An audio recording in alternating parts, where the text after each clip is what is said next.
우리가 에베소서 계속 살펴보고 있는데요, 에베소서의 구조가 1장부터 3장까지는 우리가 무엇을 믿어야 되는지에 대해서 이야기하고 있고, 4장부터는 그 믿는 자들이 어떻게 행해야 되는지를 이야기하고 있다고 했어요.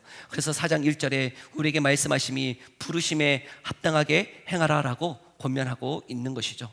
그 부르심, 그 복음에 합당한 삶이 무엇입니까? 우리가 16절까지 지금 이야기하고 있는 게 성령이 하나 되게 하신 것을 힘써 지키라는 것이죠. 우리 각자에게 주신 하나님의 은사와 은혜를 가지고 주의 몸된 교회를 함께 세워가라 라고 이야기하고 있었습니다. 그런데 오늘 우리가 보는 17절부터는 다른 이야기를 하고 있습니다. 한마디로 얘기하면 이 세상 속에서 거룩한 백성으로 살아갈 것을 이야기하고 있는 것입니다. 우리가 복음을 듣고 부르심을 받은 저와 여러분들이 안으로는 교회를 세워가는 자들이요, 바깥으로는 그 세상 속에서 그 거룩한 백성으로 살아갈 것을 권면하고 있는 것입니다. 이 말씀을 통해서 우리가 이 세상 속에서 도대체 어떻게 살아가야 될까? 오늘 본문 17절은 이렇게 말씀하고 있는데요, 함께 읽어볼까요? 17절 함께 읽어봅니다. 시작. 내가 이것을 말하며 주 안에서 증언하노니 이제부터 너희는 이방인이 그 마음에 허망한 것으로 행함같이 행하지 말라. 아멘. 이방인이라고 불려지는 지금 이방인은 하나님을 믿지 않는 모든 자들을 가리켜 말씀하고 있는 것입니다. 그 이방인이 그 마음에 허망한 것으로 행함같이 행하지 말라. 여기 허망하다는 것은 그 마음에 중심이 없다는 거예요.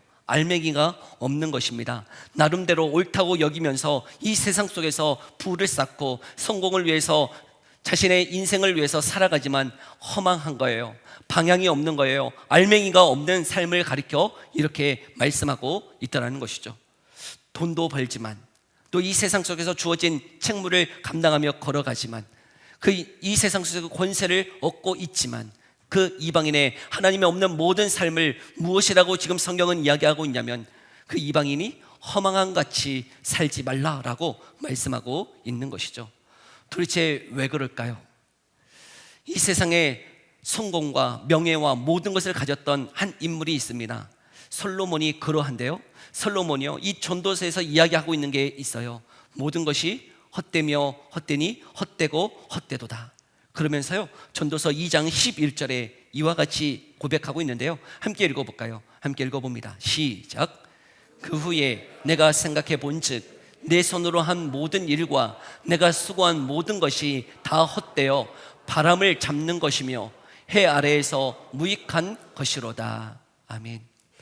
솔로몬이 고백하기를, 내가 이 세상 속에서 모든 일 다 해보았는데 무엇을 잡는 것과 같다고요? 바람을 잡는 것과 같았다라고 고백하고 있더라고요. 모든 것이 허무하다, 헛되다라고 고백하고 있는 것이죠. 강화문에서 지난주에 이렇게 BTS 공연하는 거 봤어요. 여러분, BTS가 강화문 앞에서 막 이렇게 할 때 저는 어떻게 저렇게 광화문 앞에서 저런 공연을 할 수 있을까? 얼마가 드는 거야? 너 얼마를 버는 거야? 근데 뭐 이렇게 뉴스에 보니까요, 3조 원의 효과가 있다고 그러더라고요. BTS가 거기서 공연 한번 할 때 3조 원의 가치를 창출한다는 것이죠. 우리 BTS 멤버 한 사람 한 사람 누군지 모르시죠? 여러분, 그런 팀이 있어요. 세계적인 팀 BTS가 있는데요, 여러분, 그 한 사람 한 사람이요, 거의 움직이는 세계 기업과 같은 아이들인 거죠. 돈을 어마어마하게 번 것이죠. 젊을 때 많은 돈을 번 그 BTS 멤버들, 여러분, 그 삶의 목적이 뭘까요? 이제는 많은 사람들은 돈을 벌기 위해서 사는데요, 그 젊은 나이에 많은 돈을 번 그 BTS를 바라보면서 저는 쟤들은 무엇을 위해 이제 살아갈까? 그 삶의 목적이 뭘까? 삶의 방향이 뭘까? 우리는 어떠합니까? 그 돈 벌기 위해서, 이 세상에서 성공하기 위해서 이 세상에서 열심히 땀 흘리며 살아가고 있지 않습니까? 근데 그것을 젊은 나이에 이룬 저 BTS 멤버들은 도대체 삶의 방향이 뭐지? 목적이 뭐지? 나 걱정할 것도 없는데 제가 걱정하고 있더라고요. 그런데 성경은 얘기하는 거예요. 여러분, 이 모든 삶이 무엇과 같다고요? 바람을 잡는 것 같아요. 그 모든 것을 이루어 봤는데, 솔로몬이 모든 것을 가져봤는데, 그 권세, 그 권위 다 누려봤는데 모든 것이 바람을 잡는 것 같고 이 세상에 다 무익하다라고 이야기하더라고요. 그런데 우리는 어떠합니까? 바람 한번 잡아보고 싶은 거 아니에요? 이 세상에 그래도 한번 살아봤으니 좀 바람이라도 좀 잡아봤으면 좋겠어요. 그 바람 나도 좀 잡아봤으면 좋겠어. 그리고 나도 솔로몬처럼 그 바람 헛되다라고 좀 고백해보고 싶다, 그런 마음 없나요? 근데 성경은 이야기하더라고요. 여러분, 이런 삶이 이방인의 삶이며 그 마음에 허망한 것으로 행함같이 행하지 말라고 우리에게 권면하고 있는 것이죠. 도대체 왜요? 왜 그렇게 살지 말라는 거예요? 18절에 이렇게 이야기하고 있어요. 함께 읽어볼까요? 함께 읽어봅니다. 시작. 그들의 총명이 어두워지고 그들 가운데 있는 무지함과 그들의 마음이 굳어짐으로 말미암아 하나님의 생명에서 떠나 있도다. 그 허망한 삶의 원인이 무엇입니까? 이유가 왜 그러는 거예요? 근본적으로 그 이유가 하나님의 생명에서 떠나 있기 때문에 총명이 어두워졌고 무지하고 마음이 어두워져서 여러분 그 허망한 삶을 살아가고 있노라고 말씀하고 있더라고요. 총명이 어두워졌네요. 마음이 어두워졌네요. 무지하네요. 왜요? 하나님의 생명에서 떠나 있기 때문에 그 삶이 허망하다라고 고백하고 있는 것이죠. 아이들과 이렇게 밥을 먹다가 한 TV 프로그램을 봤어요. 여러분도 알 수 있는 프로그램인데요. 그 한문철의 무슨 교통 방송 같은 프로그램 있잖아요. 그런 프로그램을 보다가 한 주제가 주차 빌런에 대한 이야기를 하고 있더라고요. 주차 빌런 아십니까? 주차장에 이렇게 공간을 사람이 와서 먼저 맡아놓는 거예요. 차가 오기도 전에 자기 차 이렇게 막 빙빙 도는데 그 주차 공간을 누가 맡아요? 사람이 와서 먼저 맡고 있는 것이죠. 근데 이제 다른 차가 왔어요. 비켜주세요. 저 여기 주차하려고요. 아니요, 저희 차 지금 오고 있어요. 그러니 다른 데 가서 주차하세요. 그 주차 빌런. 저는 그 일이요, 옛날에나 있는 줄 알았어요. 20년 전에나 그런 사람이 있고 지금 현 시대에는 그런 사람 없는 줄 알았어요. 그런데 그 방송을 보면서 여전히 그런 분들이 계시구나 라고 보면서 깜짝 놀랐어요. 보는 아이들도 이야기하더라고요. 저거 지금 이 시대에 일어나는 일이냐고 이렇게 물어보더라고요. 여러분, 주차 빌런이 여기 계시는 거 아니시죠? 여러분, 차가 먼저 와서 들어가야 되는데, 먼저 온 차가 들어가야 되는데 그것을 뭐 나이 지긋하신 분이 그러고 있는 게 아니더라고요. 젊은데 그러고 있는 사람을 이렇게 바라보면서 깜짝 놀랐어요. 도대체 왜 그렇게 행동하는 걸까요? 도대체 왜 그렇게 무지함으로 살아가는 걸까요? 성경이 이야기하고 있는 거예요. 하나님의 생명에서 떠나 있는 자의 그 삶이요, 무지하대요. 총명이 어두워졌대요. 여러분, 마음이 굳어져서 그렇게 살아간다는 거예요. 왜요? 19절은 이렇게 이야기하네요. 함께 읽어볼까요? 함께 읽어봅니다. 시작. 그들이 감각 없는 자가 되어 자신을 방탕에 방임하여 모든 더러운 것을 욕심으로 행하되. 감각이 없어서 욕심으로 행한다라고 말씀하고 있는 것이죠. 감각이 없다? 어떤 감각이 없는 거예요? 구약에 보면 예전에 이렇게 문둥병, 나병, 지금으로는 한센병으로 불려지는 질병을 얘기하잖아요. 여러분, 그 병의 특징이 뭐예요? 뭐가 없는 거죠? 감각이 없는 거예요. 손가락이 베어지는데 아파요, 안 아파요? 아프지가 않는 거예요. 여러분, 그 문둥병, 한센병의 그 심각함은 아픈데 그 아픔이 왔는지를 알지 못하는 병. 여러분, 감각이 없다는 것, 죄를 죄로 인식하지 못하는 것이죠. 이것이 정말 무지함인데, 이것이 정말 악함인데 그 악함을 악함으로 느끼지 못하는 그 영적인 그 무지함이 있는 거예요. 감각이 없는 거예요. 죄를 죄로 여기지 않는 것이죠. 어떻게 살아가는 거예요? 내 욕심대로, 내가 하고 싶은 대로, 내 원대로 살아가는 것이 바로 이방인의 삶이요, 하나님의 생명에서 떠나 있는 허망한 삶이다라고 말씀하며 저와 여러분들에게 말씀하기를 그렇게 살지 말라라고 권면하고 있는 것이죠. 그러면 어떻게 살아야 됩니까?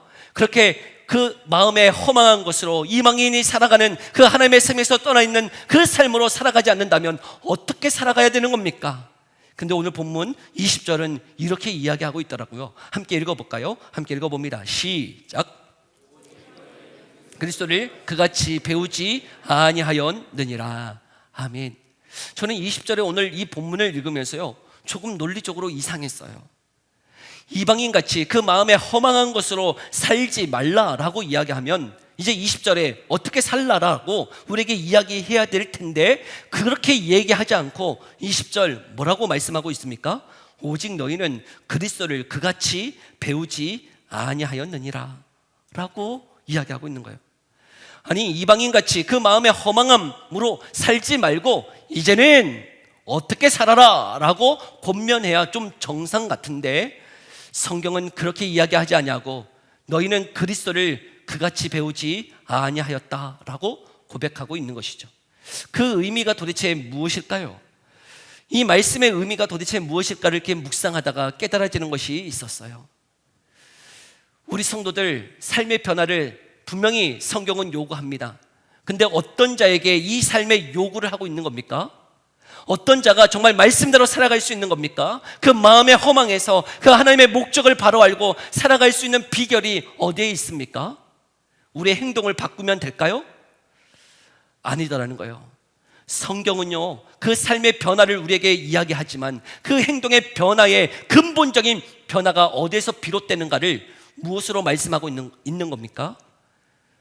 그리스도를 아는 지식이 있어야 된다라고 말씀하고 있는 거예요. 너희는 그리스도를 그같이 배우지 아니했다. 여러분, 이것은 단순히 지식적인 정보적인 알을 이야기하는 게 아니고, 우리 그리스도를 정말 만난 사람, 그리스도를 인격적으로 만난 자만이 그런 변화가 있음을 우리에게 성경은 말씀하고 있는 것이죠.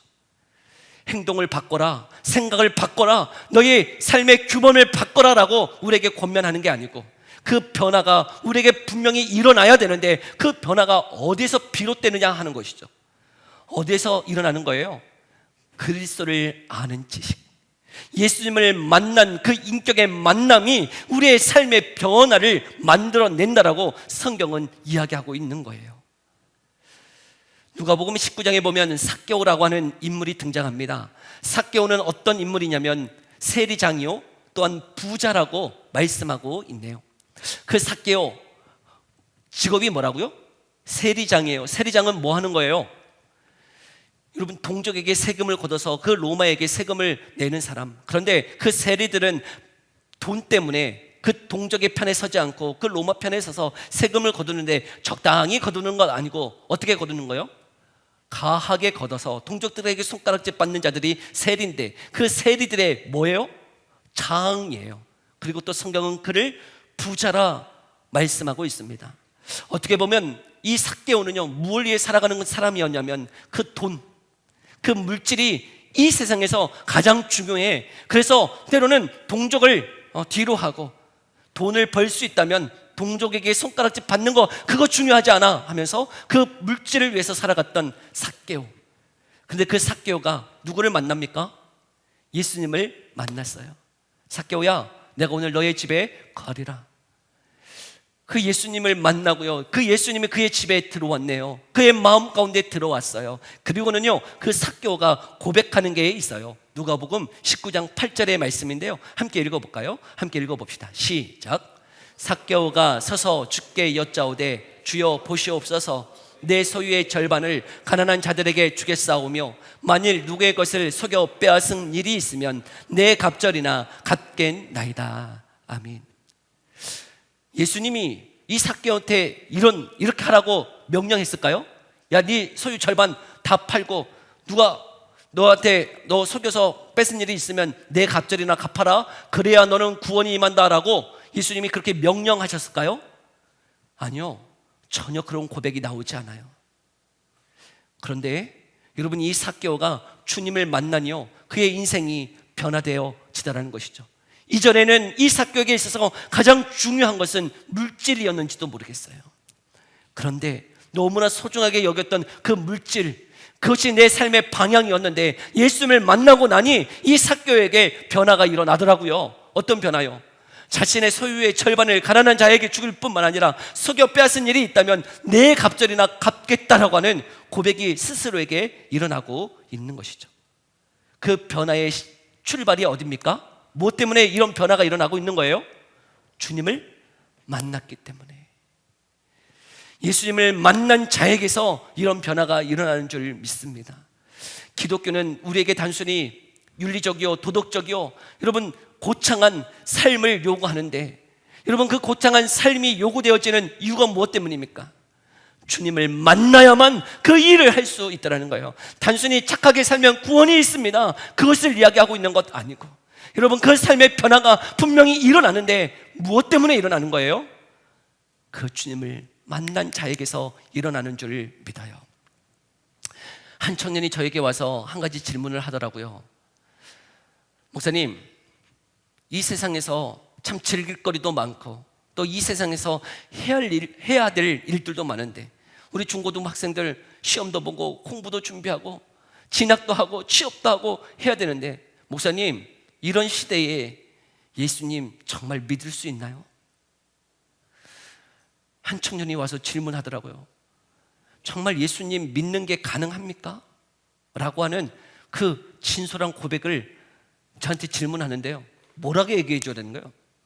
여러분, 이 세상에 정말 해야 될 일이 너무나 많고 즐길 거리도 너무나 많고 먹을 것도 많고 해야 될 것도 많은 이 세상에서 정말 예수님을 믿고 따라가는 그 일이 가능합니까? 라고 물어보는데 제가 뭐라고 대답했을까요? 주님 오시면 가능해. 주님이 찾아오시면 그것이 가능하더라고요. 우리는 주님을 믿는 그것이 내 결단과 내 결심으로 되어진다고 우리는 생각해요. 네, 그것이 없는 것은 아니에요. 분명히 우리의 결단, 결심 있어야 돼요? 없어야 돼요? 있어요. 없는 거 아니에요. 근데 그 결심, 그 결단이 어디서 비롯되어졌는가 하는 것이죠. 주님이 오셔야 가능합니다. 주님이 저와 여러분들을 찾아오시는 거예요. 왜요?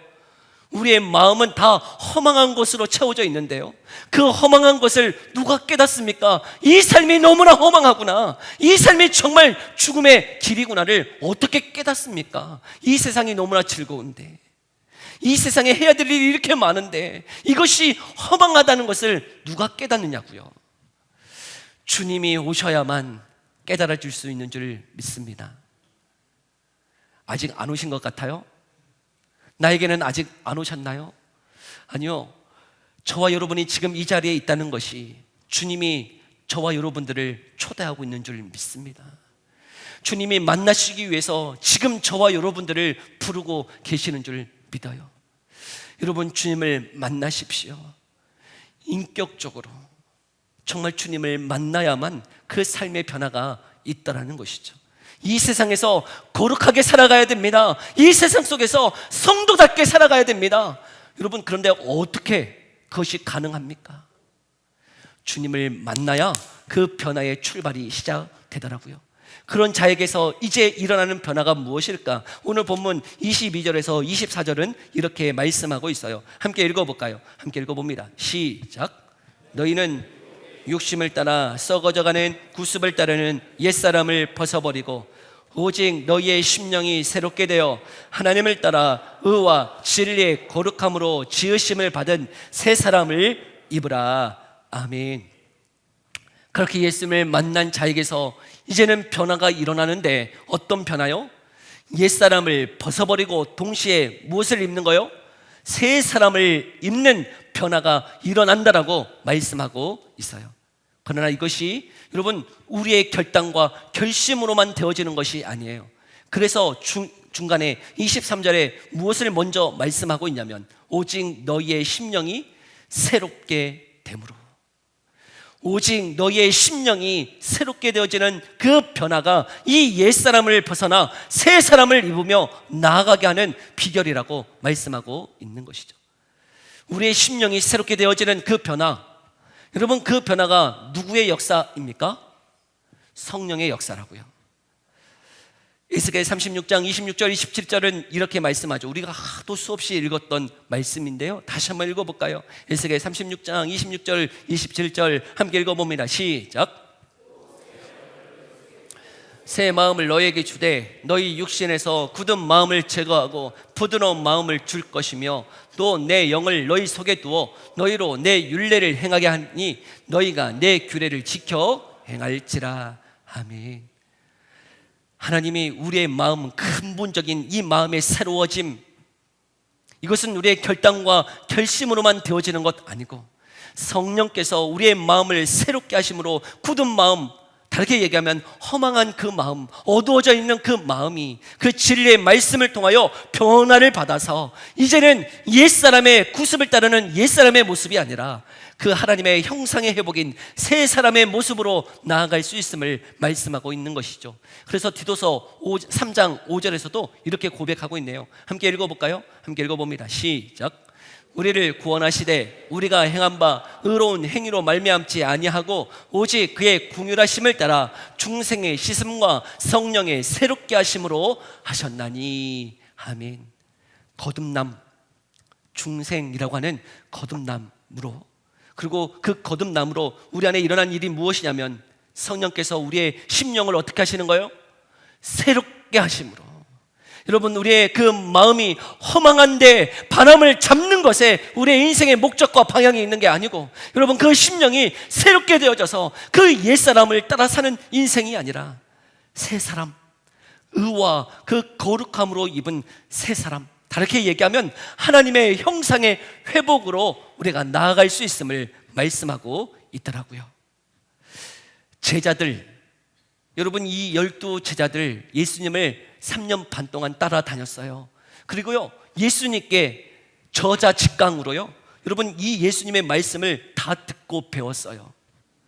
그런데도 이 제자들 변화가 되어 안 돼요? 변화가 되는데요, 더뎌요. 여러분, 예수님께 배움을 받았는데 왜 이렇게 변화가 더딜까요? 저는 그것이 한편으로는 위로예요. 여러분, 예수님도 여러분 사람을 가르쳐서 변화시키지 못했는데 저 같은 놈이 무슨 가르친다고 여러분들이 변화됩니까? 예? 예수님도 3년 반 동안 가르쳤는데 변화됐어요, 안 됐어요? 참 저에게는 위로예요. 예수님도 변화시키지 못하셔요. 가르침을 받는다고 변화된다고요? 여러분, 기적을 체험하면 변화되나요? 안 돼요. 성경이 얘기하는 거예요. 안 돼요. 알면 변화됩니까? 여러분, 성경 몰라가지고 지금 우리의 삶이 안 바뀌었나요? 그러신 분이 있으면 저 찾아오세요. 제가 한 3개월 동안 계속 집중적으로 교육을 시켜드릴 테니까. 몰라서 변화되어지는 게 아닌 거예요. 몰라서요? 아니요. 우리의 마음이 새로워져야 되는데 이 새로워짐이 우리의 결단과 결심으로 되어지지 않더라는 것이죠. 이 제자들, 예수님을 3년 반 따라다녔지만 예수님께 저자직강으로 말씀을 배웠지만 변화되지 않는 그들이요, 변화되어지는 놀라운 사건을 경험해요. 그게 뭐죠? 성령의 임재였어요. 그 성령의 충만한 임재가요, 그 제자들도 변화시키고 주님을 따랐던 무리들도 변화되어지는 역사가 일어나더라는 것이죠. 전에 사랑하는 성도 여러분, 저와 여러분들은 이 세상 속에서요, 이방인이 살아가는 그 마음의 허망함을 쫓는, 바람을 잡는 것 같은 그런 삶을 살지 말 것을 말씀하고 있네요. 근데 어떻게 그게 가능합니까? 그것이 어떻게 우리의 삶에 가능하냐고요. 이 세상에 즐길 거리가 너무나 많고 재밌는 게 너무나 많고 세상에 성공해야 될 것들이 너무나 많은 이 세상 속에서 그것이 바람을 잡는 것이다라고 말씀하는데, 그것을 깨닫고 어떻게 내 삶이 이 옛사람의 삶에서 새 사람으로 나아갈 수 있습니까? 주님을 만나야 돼요. 그 주님을 만남을 다르게 얘기하면 성령의 충만함을 받는 거예요. 전에 사는 성도 여러분, 그 삶의 변화가 일어나기를 소망합니까? 내 삶이 정말 예수 믿는 자의 삶이 되기를 소망하십니까? 그렇다면 여러분, 어떻게 살아라, 어떻게 행해라, 그 이전에 주님을 갈망하십시오. 주님, 정말 주님 만나고 싶어요. 주님 만나지 않으면 내 인격이, 내 성품이 변화되지 않습니다. 옛사람을 따라가는 그 구습 내가 벗어버리고 어떻게 그 하나님의 그 형상이 회복됩니까? 그 의와 진리의 거룩함을 우리가 회복할 수 있습니까? 하나님, 내 이 결단으로만 되어지지 않네요. 성령 하나님, 우리의 마음을 새롭게 해주셔서 정말 주의 말씀을 따라 살아갈 수 있는 변화가 일어나도록 은혜 베풀어 달라고, 주님 앞에 올 이 한 주가 주님 앞에 더 가까이 나아가는 그런 한 주 되어지기를 간절히 소망합니다. 기도합시다.